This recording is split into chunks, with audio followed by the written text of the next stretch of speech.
Thinking back when me and my wife started our photography business, man, we made a lot of mistakes. It was a lot of ups and downs, a lot of struggles. And I want to open up and talk about those mistakes. And I want to help newer photographers so you don't make these same mistakes. So, in this video, I want to touch on the top 10 mistakes that photographers make when starting their business.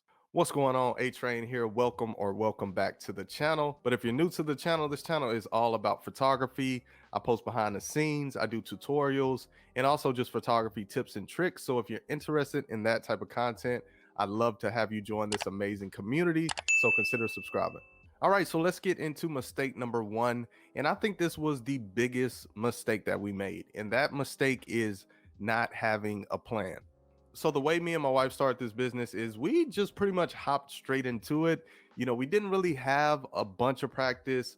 We didn't really have any previous knowledge. We knew a little bit. We felt like we knew enough just about cameras and taking photos because we had been doing that for social media, but we didn't have a plan as far as, what type of clients we want, building websites, just a marketing plan, just an overall plan behind the business. So pretty much we just lacked the business mindset, which a lot of newbies lack. You have no idea about business. You just want to go out and do what you love, which is take photos. But any startup business should have a plan on just how they're going to do things and just their goals and stuff like that. And I think that's very important when you're first starting out.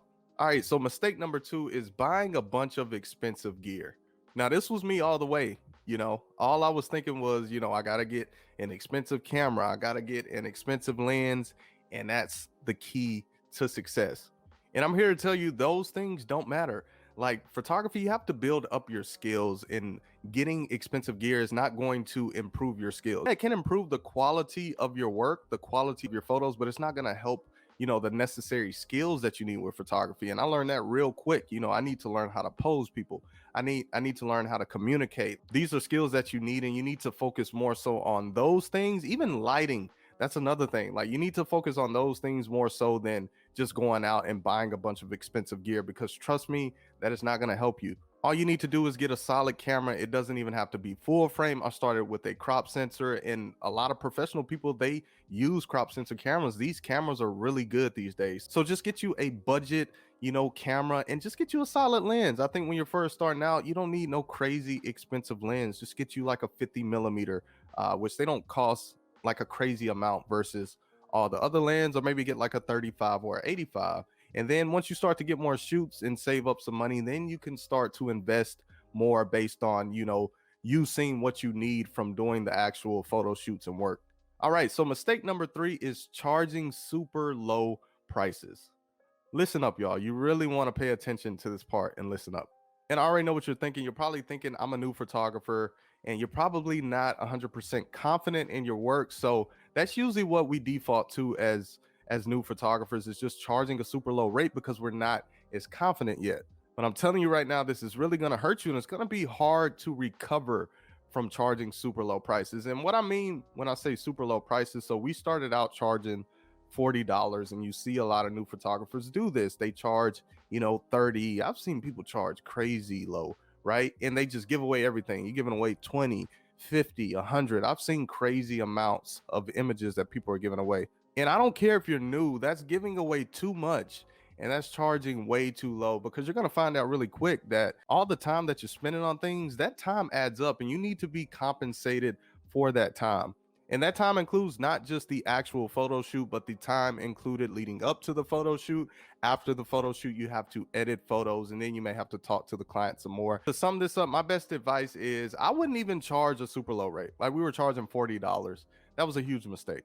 And we weren't even like horrible at photography. Yeah, we weren't as good as we are now, but we could have been charging way more than that. So I would recommend just doing the work for free, sending the client the invoice, and just kind of like discounting it as free work versus just, giving away your work for so cheap. That's just my advice. Some people may disagree with it, but I think if I could go back, that's what I would do, versus just, because I don't want to become known as that cheap photographer. That's not what you want. So I would just do it for free and show the client that they're getting a discount instead of just, charging $30, $40 per photo shoot.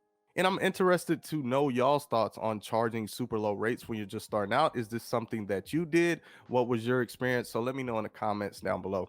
All right, so coming in at mistake number 4 is charging before you're ready.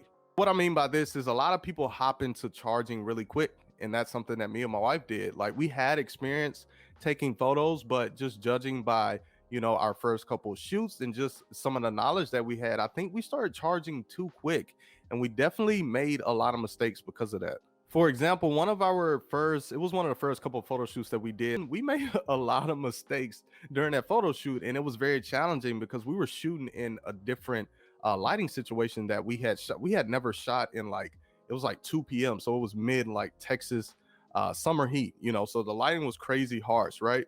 And honestly, we didn't know what to do, and we made a lot of mistakes. And luckily, the client wasn't too mad about it.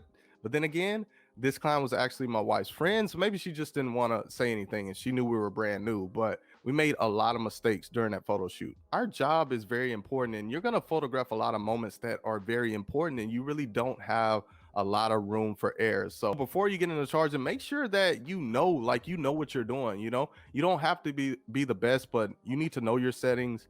You need to know how to work in different lighting conditions, and you need to produce somewhat consistent work and know how to get your photos like sharp and in focus and things like that. Like, if you don't have the basics down, I would not recommend charging, because you're going to mess something up, and that could just kind of ruin your reputation as a photographer. All right, so coming in at number 5, and this was a major mistake right here, and that is letting people take advantage of you. Me and my wife have been taken advantage of a good amount of times from clients, and people know that you're a new photography business, and a lot of the times, just based on your social media presence and just how you talk, I feel like new photographers have like a certain lingo that they put out on social media, and they're very I don't know how to put this, but you can tell they're kind of like desperate in a sense. I'm not saying this about everybody, but some people are kind of very pushy and desperate when it comes to getting bookings. You'll see a lot of people saying book right now, and just a whole bunch of crazy stuff. This is some of the stuff that we did. So people know that you're new, and even family and friends, they will take advantage of you too. Like, I remember this one shoot we had, I think it was a family shoot, and they just kept asking for more poses and more poses. And we got mad about it, like, afterwards. But I actually thought about it and thought to myself, this is our fault, because we didn't really set those expectations, and we kind of let them just take advantage of us. And just because you're new, that's still no excuse to let people take advantage of you. So do not be out here being a pushover and letting people take advantage of you. All right, so before we go into mistake number 6, if you're getting any value from this video, just please drop a thumbs up. It really helps me out, and I would greatly appreciate it. So let's get into mistake number 6, and that is not marketing enough. So when it comes to your business or any kind of business, marketing is like, that's your bread and butter. Like, if you're not marketing, if you don't know how to market, then you're probably not going to see success with your business. And this is something that is very common with new photographers, and some photographers who even have a little bit of experience. They just don't know how to market their services and just get their name out there so people can know about them. So when I first started out as a new photographer, I just thought that, I could just post images online, and that was the way to get clients. That was the only form of marketing that I had to do. And I learned pretty quickly that, it just doesn't work. What you want to do is utilize, a bunch of different marketing strategies, especially when you're new and you're trying to figure out just what works best. So implement different marketing strategies, getting your business cards, networking with people, doing collaborations. Those are forms of marketing. It's a lot of different marketing strategies that you can use, but you definitely want to do multiple things and not just sit around and wait for clients to come to you. All right, so coming in at number 7 is just kind of like pitting off your website, just waiting too long to start your website. And y'all already know I done said this a million times on my channel. Maybe I'm exaggerating there, but I've said it a lot on my channel. There is no excuse. You need a website. I don't care if you're just starting out. Do not wait and just kind of pit this off. Like, go ahead and get that website up and running.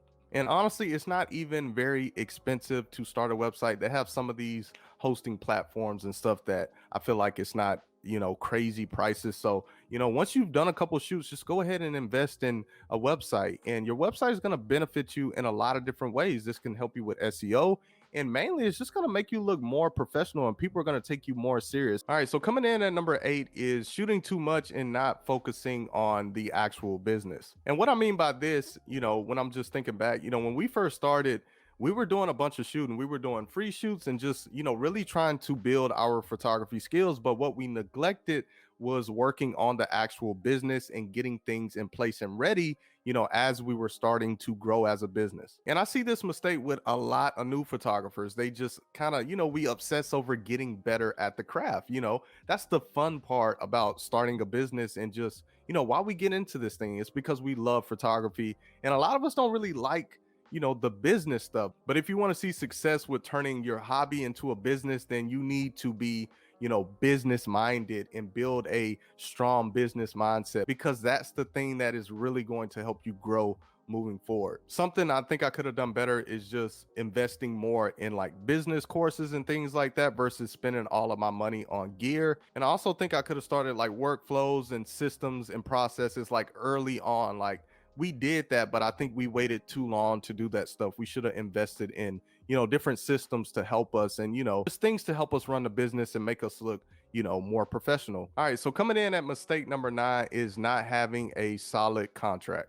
This is another thing. Do not put this on the back burner. From the moment you start shooting, you definitely want to have a solid contract in place. You want to have like a lawyer or a professional look over your contract and just get all that set up so you won't have any issues down the road. All right, so coming in at number 10, and y'all really want to listen up for this one, and that's trying to be like other photographers. I'm not gonna lie to y'all, and I've said this in other videos, this is kind of something that I did, and I think it really stemmed from just paying attention too much to other photographers and thinking like I gotta do exactly what they're doing. And because of this, in a sense, I wasn't really being myself and just being true to myself and, really just creating my own identity and creating my own brand and not just being a copycat of someone else. And I'm not saying to not pay attention to other photographers. I think that's good as far as just kind of seeing what's working, seeing what other people are doing, but just be yourself and kind of find your own way to do things. And this is just something that I wish I had done instead of just, kind of just doing what everybody else is doing. And if you enjoyed this video, then you might enjoy this other video I have on my channel. It's how to price yourself as a beginner photographer. I'm going to link that in the card up top. Let's see if I can point in the right direction. I think it's over here. Let's see if I got it right. And you can go straight to that video. And I'm also going to link some other videos in the description that you might be interested in. If you enjoyed this video, be sure to drop a like, subscribe to the channel. I post new photography videos every single week. And I will see y'all in my next video. Peace.